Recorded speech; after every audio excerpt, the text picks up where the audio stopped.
मगर नहीं, अपने आगे किसी की सुनती नहीं। नहीं सुनूंगी मैं कभी।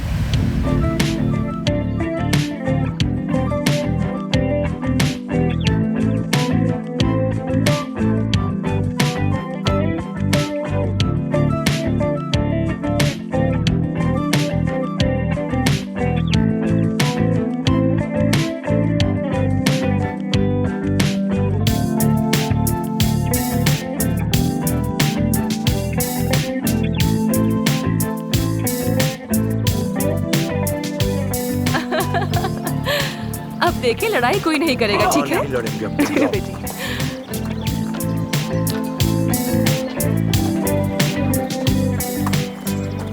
बड़ी मुश्किल से आप तक पहुंचा हूं अफसुन साहिबा।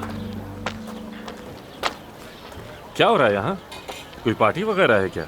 साथ वाले गांव में एक शादी है। खाने और तोहफों की जिम्मेदारी हमें दी गई थी। हाँ, अच्छी बात है।